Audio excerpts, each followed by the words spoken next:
तेरा कार्यालय आहे भूमी अभिलेखचे, तर त्याच्यामध्ये आपण झेरॉक्स मशीन सगळं कार्यालय. आता कोण असं सांगा की ज्याच्या कार्यालयात भूमी अभिलेख किंवा महसूल त्याच्यामध्ये झेरॉक्स मशीन आहे असं आहे आपण? सगळ्यांना काय केलं जातं, त्याचेच पैसे काढायला जातात, त्याचंच रेकॉर्ड बाहेर नेलं जातं. परत तिथं एजंट एखादा असतो, तो दस्त काढतो. दुकानदाराचा धंदा, यांना शासनाचा पगार घेणार आणि बाहेर जाऊन काय करणार आहे, कमिशन देणार. शासनाने सांगितलं ही मोजणीची तुम्ही आज्ञावली तिथे एखादा कॉम्प्युटर नोट ठेवा, 1000 रुपये गेले. 1000 रुपये आहे का, ही आहे का, म्हणजे ही आपली. याच्यासाठी आपल्याला काय करायचं, एक प्रातिनिधिक स्वरूपात सांगितलं की बाबा आपल्याला शासकीय कार्यालयांना विविध भेटी द्यायच्या. काय भेटी द्यायच्या, तिथली सद्यस्थिती काय.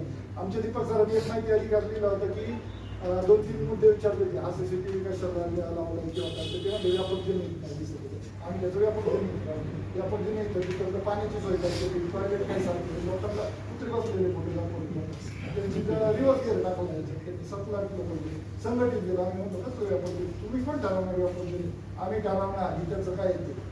हे संघटनेचा फायदा आहे एकत्रित देण्याचा, जे आम्ही 7-8 जण करतोय प्रॅक्टिकली भेटू.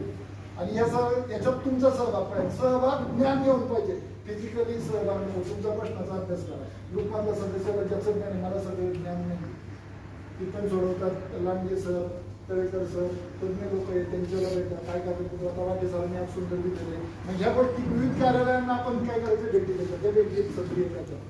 या भेटीत काय करा, आपलं घरगडी काम नीट नाही केलं तर आपण आकडून देतो, यांना काय ते घर बांधायला नाही ठेवायचं. बरोबर ना?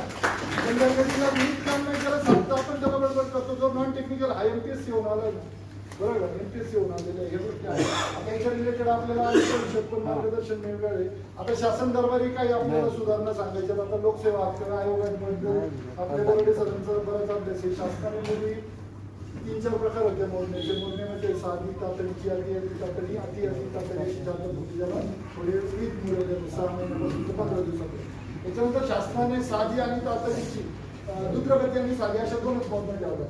पण ही सेवा अधिसूचित सेवेला समाविष्टच केली नाही. मग त्याच्याबद्दल इंडिव्हिज्युअल हे अख्ख्या राज्यात 11 कोटीच्या आर्थिक महाराष्ट्रात आणि पुण्यात समजा 5 कोटी 5 लाख सज्ञान लोक असते, कोणाच्याच लक्षात येतं. बरोबर सरांनी अधिसूचित सेवा, अधिसूचित सेवा काय, आता हे तुम्हाला कळणार नाही.